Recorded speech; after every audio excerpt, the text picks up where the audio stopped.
chẳng số ninh căng xăm vòn lô Điều thi ha chế lô bẹt lê mà rong số Bê bèn tê lông si pi y lông hong ar lô Xin ninh tê kla atum kê rô kar chung Ra nam chẳng số ninh căng xăm vòn lô Điều thi ha chế lô bẹt lê mà rong số Bê bèn tê lông si pi y lông hong ar lô Xin ninh tê kla atum kê rô kar chung Xin ninh tê kla atum kê rô kar chung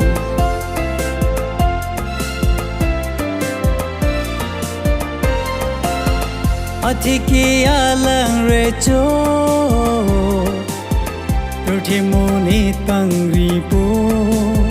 Athiki alang ning sam re cho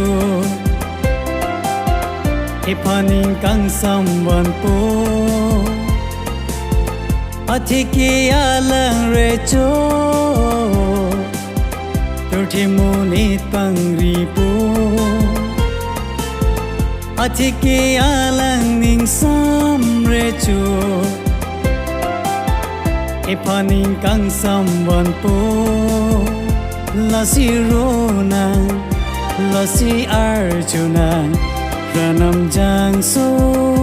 apan La si rona La si arjuna Ranam jang so apan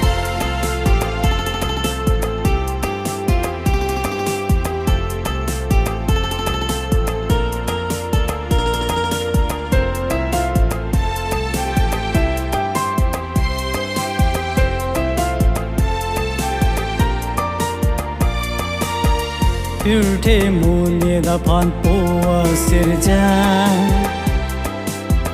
Papun pen pe juk jisi alang liva Ningoy ning duk atum doa na pan Alang li ning kang sam van pi e pan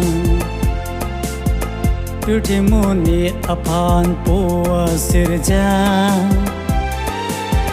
Papun pen pe juk jisi alang liva Ningoy ning duk atum doa na pan Alang li ning kang sam van pi e pan Athiki alang re cho Ruthi muni tang ripo Athiki alang ning sam re cho Ipaning kang sam wan po Athiki alang re cho Ruthi muni tang ripo Athiki alang ning sam re cho Ipaning kang sam wan po La si rona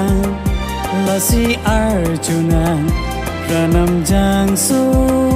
apan La si rona La si arjuna Ranam jang so apan Ranam jang so apan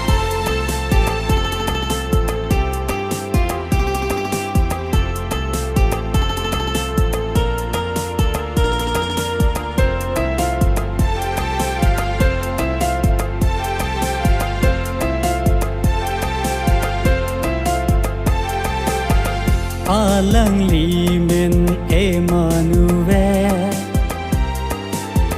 Athiki itum along do arna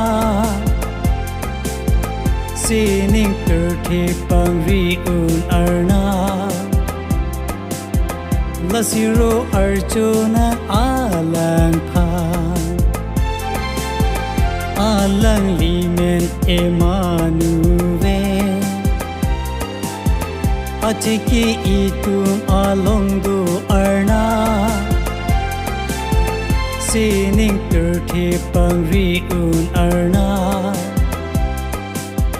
Lasiru arjunang alang pa Atiki alang rejo Terthi munit pangri po Atiki alang ning sam rejo Ipaning kang samwan po Atiki alang rejo Terthi munit pangri po Atiki alang ning sam rejo Ipaning kang samwan po Lasi ronang Lasi arjunang Ranam jangsu aphan Lasi ronang Lasi arjunang Ranam jangsu aphan Ranam jangsu aphan